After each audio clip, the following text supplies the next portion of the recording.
Hello friends, welcome to civil step Himachal. Economics का mains answer writing के हम sessions ले रहे हैं। आज हमारा दूसरा सेशन है। फर्स्ट सेशन में मैंने आपको बताया था कि एक अच्छा आंसर कैसे लिखा जाता है और एक क्वेश्चन भी डिस्कस किया था। आज हम एक और क्वेश्चन डिस्कस करने वाले हैं। आज हम किस टॉपिक से डिस्कस करेंगे? हम सब यूनिट 2 के जो economic planning in India, 5 year plans, strategies and outcomes, public private joint sectors, physical policy and budget management act 2003, debt and investment in India, इससे हम डिस्कस करने वाले हैं एक क्वेश्चन। तो देखते हैं टारगेट क्वेश्चन क्या है हमारा आज का। Discuss the status of physical deficit in India and suggest some measures to keep it under check. अब जैसे मैंने कल भी डिस्कस किया था कि जो भी क्वेश्चन है आप उसको 2 बार पढ़िए। 2 बार पढ़ने से क्या होता है कि आप एग्जाम टाइम में क्या होता है कि आप हरी में होते हैं, जल्दीबाजी होती है कि यार टाइम कम है, सारे आंसर्स हमें लिखने हैं, तो आप क्वेश्चन को ध्यान से नहीं पढ़ते हो, आप एक सरसरी निगाह से देख लेते हो, उसके बाद आपको लगता है अच्छा फिजिकल डेफिसिट के बारे में पूछा है, तो आप जो है लिखना शुरू कर देते हैं। जो भी आपके मन में आता है या जितना आपको पता है आपने तुरंत लिखना शुरू कर दिया। बट ऐसा नहीं होता है। आपको क्या लिखना है? आपके पास इंफॉर्मेशन हो सकता है बहुत सारी है, बहुत ज्यादा जानकारी आपको है, बट आपको एग्जाम में उतनी ही लिखनी गई है जितनी पूछी है, और रिलेवेंट इंफॉर्मेशन ही डालनी है। सब कुछ नहीं दिखाना है। एग्जामिनर को ये नहीं दिखाना है कि आपको ये भी आता है, आपको वो भी आता है। आपको जो रिलेवेंट है, जो क्वेश्चन में पूछा गया है, उसके हिसाब से लिखना है। तो क्वेश्चन का सेंट्रल थीम क्या है? Physical deficit in India. तो ये तो क्या हो गया, इसका सेंट्रल थीम हो गया कि physical deficit in India. Directive word क्या है? Directive word is discuss. जब आपसे बोला जाए डिस्कस, है ना, जब आप अभी नॉर्मली भी बोलते हैं कि कुछ नहीं यार बस हम दोनों आपस में डिस्कशन कर रहे थे, तो डिस्कशन का मतलब क्या होता है? डिस्कशन में आप जो भी पहलू है, जो भी टॉपिक आप डिस्कस कर रहे हैं, उसको आप डिबेट करते हो, उसको हर पहलू को आप सामने लेकर के आते हो। तो जब डिस्कस बोला गया है क्वेश्चन में, तो उसमें भी ये एक ऑल एनकम्पासिंग डायरेक्टिव है, जिसमें आपको उस चीज के, उस टॉपिक के हर पहलू पर ध्यान देना है, उसकी जो बारीकियां हैं उसको सामने लेकर के आना है। तो आपका डायरेक्टिव वर्ड क्या है? डिस्कस। इस क्वेश्चन के देखिए 2 पार्ट है। एक अच्छा आंसर क्या होता है? जो क्वेश्चन के हर पार्ट को एड्रेस करे। तो क्वेश्चन का फर्स्ट पार्ट क्या है? First part is discuss the status of physical deficit in India. It is the first part. Second part क्या है? Suggest some measures to keep it under check. ये क्या हुआ? ये क्वेश्चन का सेकेंड पार्ट हुआ। तो आपको इन दोनों पार्ट्स को जो है वो आंसर करना है। तो अगर आप इस आंसर को लिखना चाहें तो वो कैसे लिखेंगे, क्या आपकी अप्रोच होनी चाहिए, वो देखते हैं। क्वेश्चन को समझने के लिए आपने उसका डायरेक्टिव और सेंट्रल थीम आपने समझ लिया। डायरेक्टिव जैसे मैंने बताया कि एक ऑल एनकम्पासिंग डायरेक्टिव है। You must debate on the paper by going through the details of the issues concerned by examining each one of them। मतलब हर पहलू को आपको सामने लेकर के आना है कि इसमें क्या दिक्कतें हैं, क्या प्रॉज हैं, क्या कॉन्स हैं, ये सब चीजें आपको लिखनी पड़ेंगी। इस आंसर को आप लिखते समय कैसे? स्ट्रक्चर मैंने बताया था कि इंट्रोडक्शन, बॉडी और कंक्लूजन, ये किसी भी आंसर का स्ट्रक्चर होगा। तो इसमें आप इंट्रोडक्शन में कहां से शुरुआत कर सकते हैं? आप इंट्रोडक्शन में फिजिकल डेफिसिट की जो डेफिनेशन है, जो फॉर्मूला है, आप उसको लिख करके उसको इंट्रोड्यूस कर सकते हैं। फिजिकल डेफिसिट क्या होता है? Physical deficit is excess of government expenditure over its income. आप उसको शो कर सकते हो कि physical deficit equals to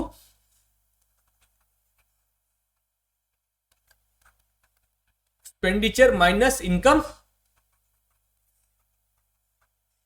accept borrowing. तो ये क्या हो जाएगा? ये आपका एक अच्छा, कहना चाहिए, इंट्रोडक्शन बन गया। अब बॉडी में क्या करना है आपको? बॉडी में जो कि क्वेश्चंस की डिमांड है उनको एड्रेस करना है।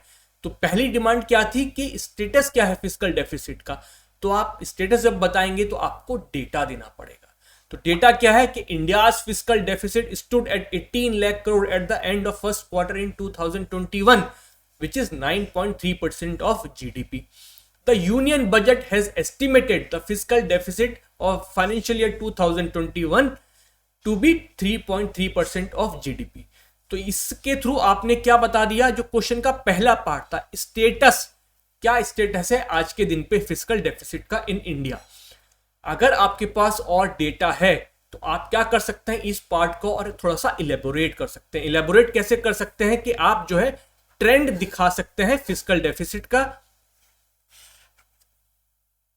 आप यहां दिखा सकते हैं फिस्कल डेफिसिट, यहां पे आप दिखा सकते हैं फाइनेंशियल ईयर कि जैसे 2018-19 में क्या रहा, 2019-20 में क्या रहा, 2020-21 में कितना रहा है या क्या एस्टिमेटेड है।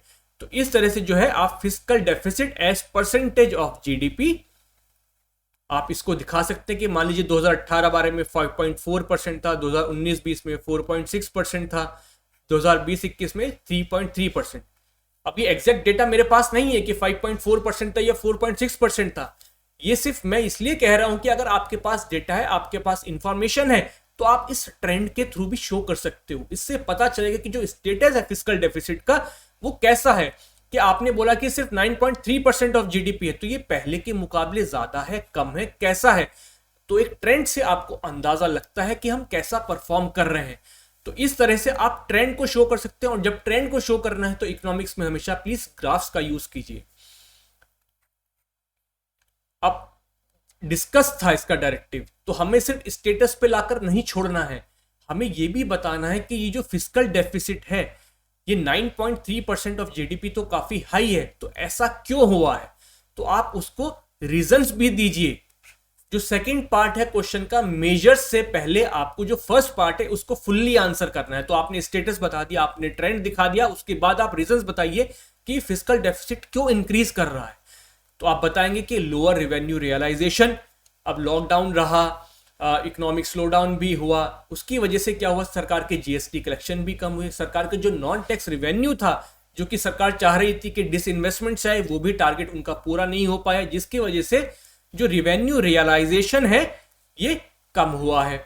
एक्सपेंडिचर सरकार का बढ़ा है, चाहे वो फूड हो, पब्लिक डिस्ट्रीब्यूशन हो,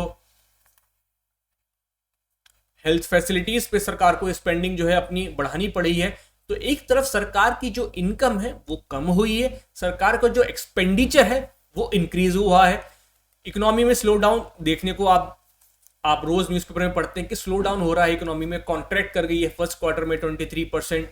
ग्लोबल भी जो है रिकवरी अभी पूरी तरह से नहीं हो पाई है, उसकी वजह से डिमांड नहीं हो पाई है, उसकी वजह से इनकम्स नहीं बढ़ रही है लोगों की, तो टैक्स कहां से आएगा।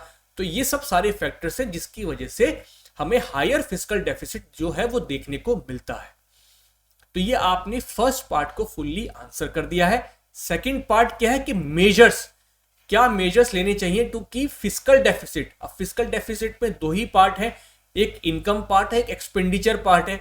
तो फिस्कल डेफिसिट को अगर अंडर चेक करना है तो क्या करना पड़ेगा, सरकार को अपनी इनकम बढ़ानी पड़ेगी और एक्सपेंडिचर को रिड्यूस करना होगा।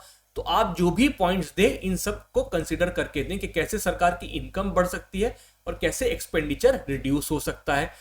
तो एग्रेसिव डिसइन्वेस्टमेंट की जो लॉस मेकिंग पीएसयूज हैं, ये जो पीएसयूज अच्छा नहीं परफॉर्म कर रही है, इतनी प्रॉफिटेबल नहीं है, तो आप उनको बेच दीजिए, उससे सरकार की इनकम बढ़ेगी। जो एक्सपेंडिचर था बार बार उनको जो है कैपिटल देनी पड़ती है वो नहीं देनी पड़ेगी, तो सरकार की इनकम बढ़ेगी और एक्सपेंडिचर रिड्यूस होगा। Second, cleaning up of balance sheets of regular commercial banks.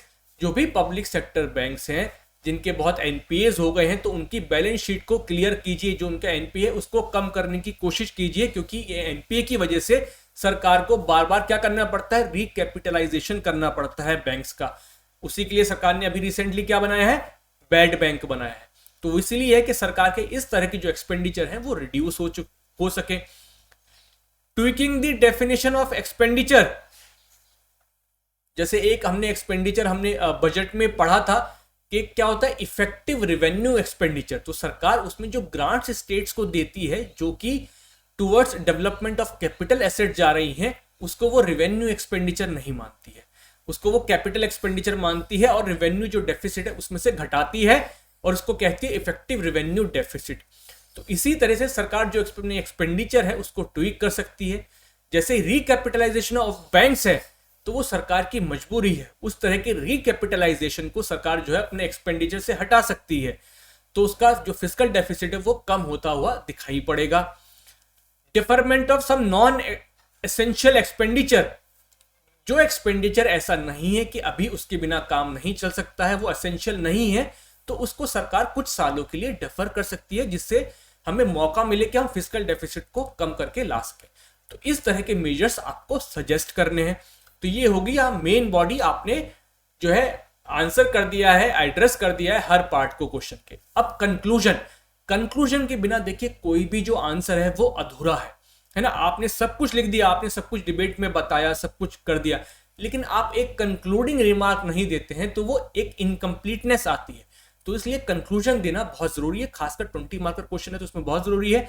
8 marker में अगर आपके पास टाइम है, जगह है तो लिख दीजिए, 4 मार्कर में जरूरत नहीं है। कंक्लूड आप कैसे कर सकते हैं?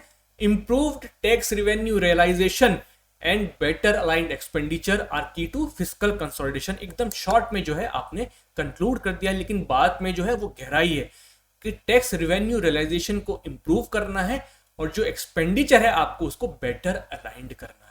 तो दोनों पार्ट जो है आपने कह दिए हैं for fiscal consolidation. Fiscal consolidation का मतलब है कि कैसे फिस्कल डेफिसिट को विद इन लिमिट्स रखा जाए।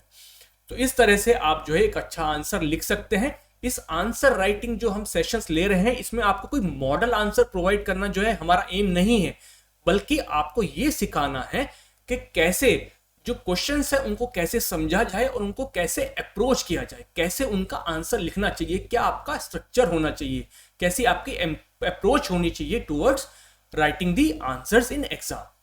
तो आप प्लीज इसको एक मॉडल आंसर के तौर पे मत लीजिए, बल्कि अपनी तरफ से जो है सोचिए और कैसे इंप्रूव हो सकता है।